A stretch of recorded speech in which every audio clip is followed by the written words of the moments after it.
Students, आज की class में हम सीखेंगे किस हिसाब से एक्सप्रेस जेएस के अंदर एचटीएमएल के पेजेस बनाते हैं।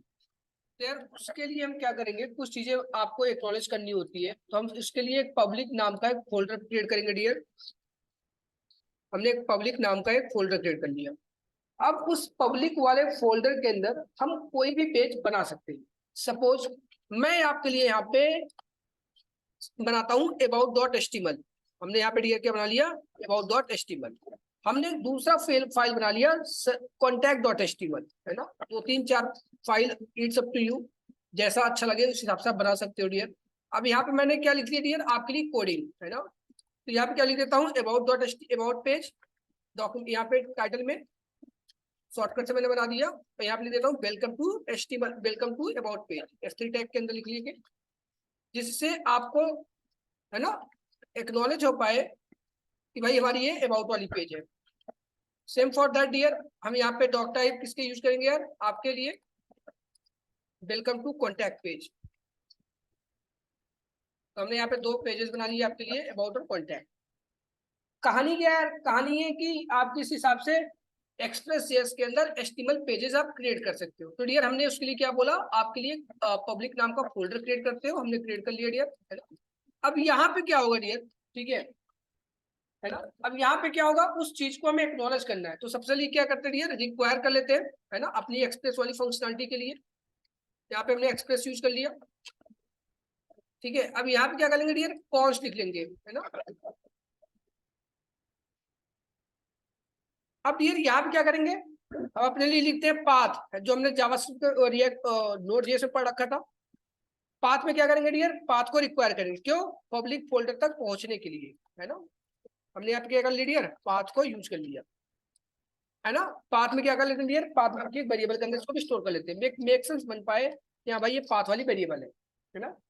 अब हम लास्ट एक्सप्रेस, हमारे पास फंक्शन होता था डियर, तो यहाँ पे क्या कर लेते हैं, है ना, आईएफ नाम के वेरिएबल के अंदर इस एक्सप्रेस फंक्शन को क्या कर लेंगे, स्टोर कर लेंगे, है ना। जो हमें एक्सप्रेस किया था अपने यहाँ पे फंक्शन होता, उसी फंक्शन को क्या कर लिया मैंने यहाँ पे यूज कर लिया डियर, है ना। I think it's clear. अब क्या करेंगे डियर, हम क्या करेंगे, अपने पाथ में जो ज्वाइन मेथड होता है, उस ज्वाइन मेथड के थ्रू पब्लिक फोल्डर के रूट तक पहुंचेंगे, उसके डायरेक्टरी तक पहुंचेंगे, उसके डायरेक्शन तक, है ना। तो डियर यहाँ पे क्या करेंगे, पाथ डॉट ज्वाइन, है ना। अब अंडरस्कोर अंडरस्कोर dir नेम होता है डियर, है ना। ये सब, है ना, dir नेम हमने नोड.js में ये सब चीजें कवर की थी, उसका यूज कर रहे डियर। अब यहाँ पे क्या करेंगे, पब्लिक, मतलब अपने रूट डायरेक्टरी तक हम पहुंचने के लिए पब्लिक हमने यहाँ पे डियर यूज कर लिया, है ना। अब देखते हैं डियर, किसी यहाँ पे क्या लिखेंगे, गेट dir, क्या लिख लेंगे यहाँ पे, गेट dir, या आप लिख सकते हो मेक्सेंस बनाने के लिए पब्लिक पाथ, क्या लिख सकते हो, पब्लिक पाथ। क्यों डियर, क्योंकि पब्लिक नाम की फोल्डर का पाथ है, एक मेक्सेंस बनाने के लिए हमने यहाँ तक यूज कर लिया। dir अंडरस्कोर नेम का मतलब समझो पहले, आपको 1 मिनट इसको कमेंट कर देते हैं, पहले समझा देते हैं आपको। कंसोल डॉट लॉग, जो हमारे पास यहाँ पे अंडरस्कोर अंडरस्कोर dir नेम है, ये बताता है आपकी करंट डायरेक्टरी, मतलब ये फाइल किस फोल्डर के अंदर लोकेटेड है, इस चीज को रिप्रेजेंट करती है। तो नोड एक्सप्रेस, है ना, क्लास 4.js, है ना, लिख दिया। तो हमारे पास क्या आ गया डियर, आउटपुट किस चीज का, यहाँ पे देखो पूरी पूरी क्या आ गई हमारे पास, फाइल नेम, कि हमारी क्लास किस फाइल नेम के अंदर लोकेटेड है। समझ पा रहे मेरी बात। तो डियर अब आगे बढ़ते हैं। तो डियर यहाँ पे हमारी चीजें हो गई, पाथ हमको पता चल गया भाई, हम अपने रूट डायरेक्टली पहुंच गए, है ना। तो यही किया, तो हमने यहाँ पे क्या कर दिया डियर, मैं बात करना चाहूंगा आपसे कि भाई हमारे पास जो पाथ था यहाँ पे, इस पाथ डॉट ज्वाइन लगा के मैंने इस फोल्डर के आगे पब्लिक तक पहुंच गया। अब इसको मैं कंसोल करूंगा, क्या करूंगा, डायरेक्ट मैं पब्लिक फोल्डर तक मैं पहुंच जाऊंगा। जैसे ही मैं पब्लिक किया डियर, यहाँ पे फाइल नेम लिख लेता हूँ, तो पब्लिक फोल्डर तक देखो, मैं यहाँ पे हाईलाइट जो कर रखा हूँ, मैं आपको जूम इन करके दिखाना पसंद करूंगा। ये देखिए मैंने क्या किया डियर, पब्लिक फोल्डर तक, पब्लिक फोल्डर के अंदर तक मैं पहुंच गया, पब्लिक नाम की जो फोल्डर बना रखा था यहाँ तक मैंने पहुंच गया डियर, है ना। ठीक है, पब्लिक फोल्डर तक हमने पहुंच गए। अब क्या करना पड़ेगा डियर, इसको यूटिलाइज करना पड़ेगा, किस हिसाब से हमारा इसका प्रोसेस होगा। डियर आप देख सकते हो किस हिसाब से कोडिंग हमने यहाँ पे क्लिक कर रखी है। अब यार हम यहाँ तक पहुंच गए, मेरा मेन कंसर्न क्या है कि भाई पब्लिक फोल्डर के अंदर आप पहुंच गए हो, अच्छी बात है, है ना, कि उनको एक्सेस कैसे करेंगे। तो डियर एक काम करते हैं, सर्वर बना लेते हैं app.listen नाम का, है ना। हमने 4200 पोर्ट पे हमेशा चलाया है, तो इस पे अभी चलाएंगे। एक कॉलबैक फंक्शन ले लिया।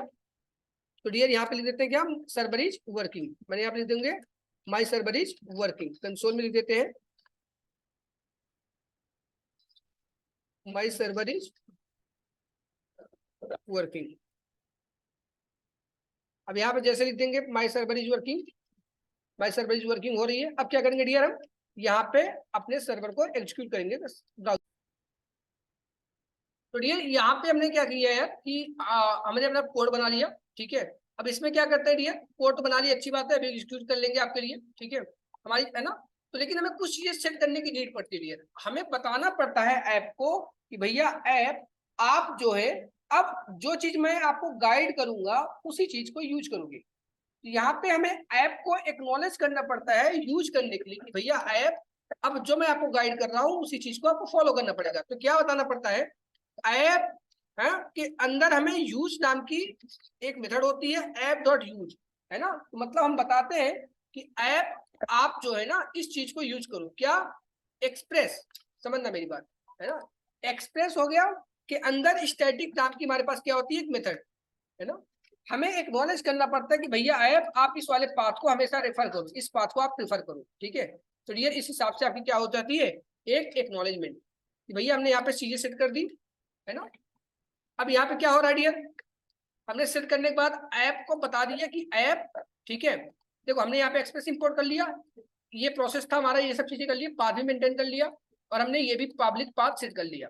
अब हमें ऐप को बताना पड़ता है, मतलब एक्सप्रेस को बताना पड़ता है कि यूज, ये चीज यूज करो, है ना। अब देखो क्या क्या चीजें कहानी है यहाँ पे यूज एक बहुत बड़ा फंक्शन होता है ना, और ये एक मिडल वेयर है, और ये एक्सप्रेस जेएस का एक फंक्शन है डियर, और इसमें एक्सप्रेस डॉट स्टैटिक मेथड जो होती है यूज करता है इसमें, है ना, जिससे स्टैटिक कंटेंट जो आपके होते हैं लाइक दैट एचटीएमएल उसको लोड कर देगा, है ना।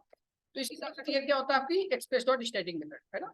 अब डियर क्या करेंगे, फाइल को हम एक्जीक्यूट करेंगे, है ना, नोड फाइल नेम लिख देते हैं। अब आते हैं इस पे रन करते हैं, किस हिसाब से हमारे पास एग्जीक्यूशन होगा। तो डियर यहाँ पे जैसे हिट करेंगे, यहाँ पे क्या लिख देंगे हम अपने लिए, अबाउट, क्या लिख देंगे, अबाउट डॉट एचटीएमएल। जैसे ही अबाउट डॉट एचटीएमएल लिखा तो यहाँ पे क्या आ गया, welcome to HTML, welcome to about page. अब जैसे ही मैं लिखता हूँ यहाँ पे क्या, कॉन्टैक्ट डॉट एचटीएमएल, तो डियर आप देख सकते हैं वेलकम टू कॉन्टैक्ट पेज आ रहा है।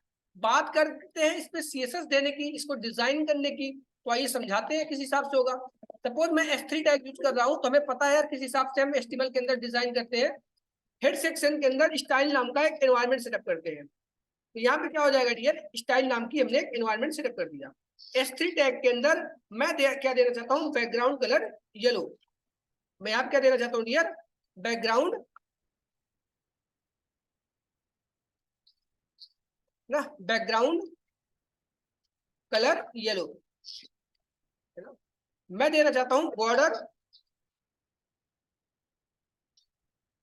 2 पिक्सल सॉलिड ब्लैक। मैं क्या देना चाहता हूँ dear, colour blue, something like that. मैंने इस हिसाब से डिजाइन करना चाहता हूँ। यहाँ पे डियर हमारे पास देखो आउटपुट क्या आ जाएगा, हमने लिखा है। अब फिर से हमें क्या करना पड़ेगा डियर, हमें कोड को फिर से एग्जीक्यूट करना पड़ेगा। अगर आप नोडमोड यूज करते हो तो आपको बार बार रिफ्रेश करने की नीड नहीं पड़ेगी। हमने किस में किया है, अबाउट में, है ना। तो अबाउट में आते हैं सबसे पहले, तो हमारे पास डिजाइन अबाउट की बन गई, है ना। सेम फॉर दैट, इसी डिजाइन को कॉन्टैक्ट में यूज करना चाहो तो कॉन्टैक्ट में यूज कर सकते हो डियर। यहाँ क्या करना पड़ेगा आपको, स्टाइल नाम की क्या करनी देनी पड़ेगी, ये टैग। तो यहाँ पे देख सकते हो कॉन्टैक्ट, इसको रिफ्रेश कर लेते हैं एक बार, मतलब रिलोड कर लेते हैं अपने फाइल को, सर्वर को।